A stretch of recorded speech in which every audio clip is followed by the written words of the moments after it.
I have a VR tonight for Cape Fear Outdoors and Survival. I'm new to your channel, forgive me if I don't get it quite right. But look down below in the more info box for a link to his channel. Go over, check him out, give him a sub if you like what you see. Tell him Membrado sent you. Now, I'm new to your channel, good sir. So, you don't know a whole lot about me. You wanted to see a video with flint and steel. Let me turn you down here to the tabletop and I'll show you my kit first. Let me make sure I got you in the screen shot here. There. See, I filmed this 3 times and failed to get everything in the camera. So this is a little leather pouch that I made myself from leather I skinned off of a couch. How you like that? A button and some bungee cord. It works. Now, I wish I had a better better steel striker for flint and steel. I don't.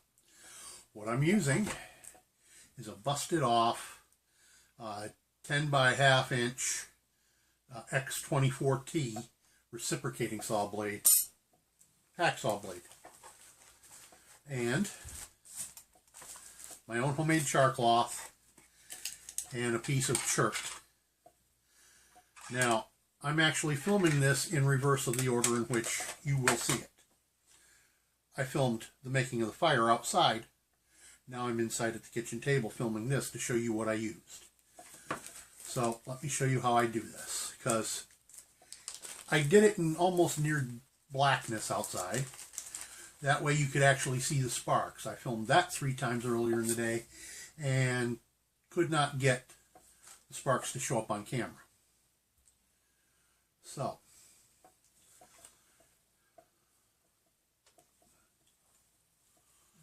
let me get a hold of just one piece of char cloth.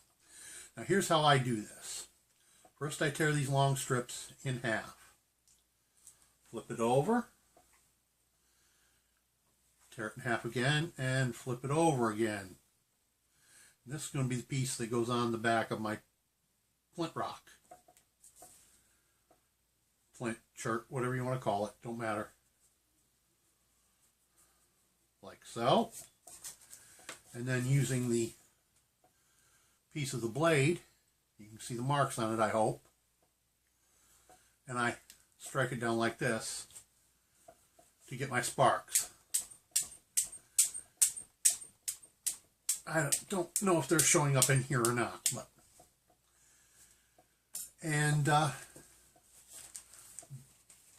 just do it until I get a spark to catch on the char cloth and put it in a tinder bundle and blow it to flame. So now you've been able to see what I was using. And now I will show you the video footage of me actually making fire. Now I recently did a VR for a young fellow on the tubes, also involving fire kits. And I made the point that I didn't have a decent flint and steel kit. Well, the point was I don't have a decent striker to go with it. And being I'm a blacksmith, I'm chagrined to buy a sea striker when I could make it. Except for one thing. I have such lovely neighbors. They make noise all night long and expect they should be allowed to get away with it. But when I'm outside between, say, noon and 2 in the afternoon, trying to work my anvil to make stuff, they complain, cops show up, it's a real pain in the dupa. So I'm not going to buy one, and I can't make one, so I have to do the best I can otherwise. And so this is where we're at here. So there's my kit, my flint and steel kit, such as it is. And if you haven't heard of Cape Fear Outdoors and Survival, or like I say, I'm new to your channel, forgive me if I don't get it spit out quite right. If you ain't heard of him, go over and check him out, give him a sub, tell him I sent you. So, from here at the smithy. We'll see you outside in a minute. Okay, Cape Fear. You wanted to see a flint and steel fire. Okay. Now I'll show you this kit inside in better light. I have intentionally turned off the lamp on my camera because my flint and steel kit does not produce very brilliant sparks. I want you to be able to see what's going on with sparks. What I have here is a flint and steel kit that I made myself. A leather pouch made out of a leather from a couch that I skinned myself. Inside this tin, I've got several chunks of chert.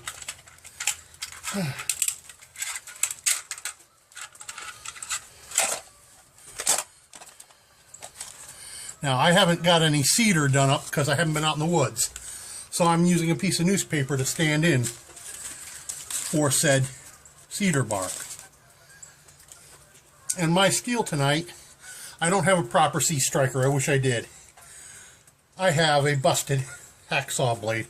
In this case, it's a reciprocating saw blade. Okay. And I'm only going to be using one piece of it. So, I got my own homemade char cloth here.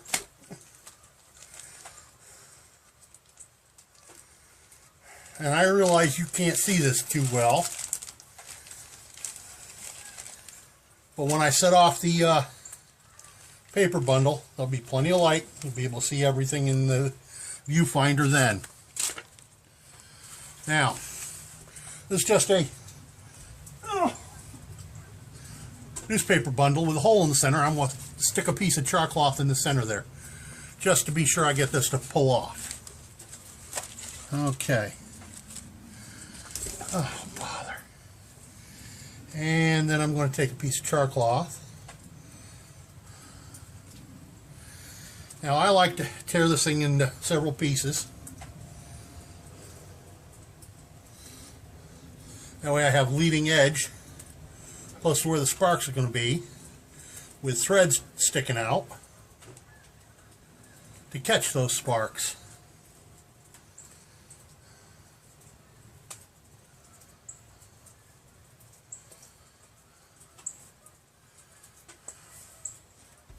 I'll tell you why I'm doing this out here in the dark like this, or it's almost dark. If I did this in the daytime, you couldn't see anything. I hope these sparks are showing up on the camera.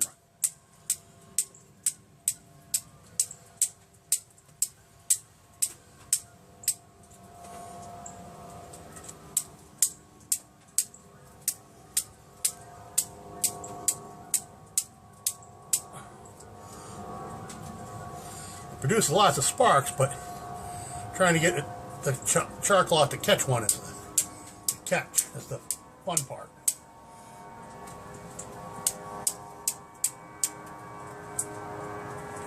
There we go. Got one on the edge of the char cloth. Now then, I'm going to take my char cloth and tuck it in here.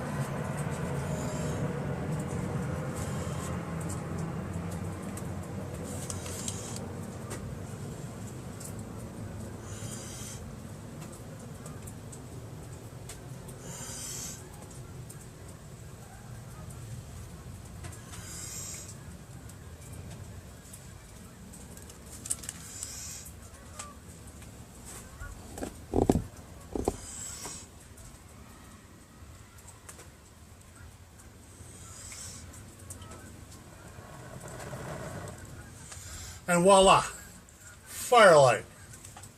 And that's how you get it done. Now, like I said, I wish I had some cedar bark, but I ain't been out in the woods in months because of my gim plague and because of the snows we've had around here.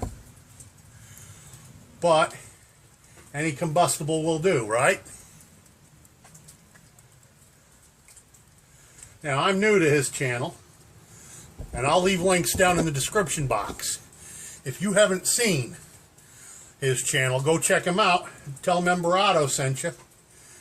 You know, give him a sub. Let him know I sent you around looking for him. Peace out.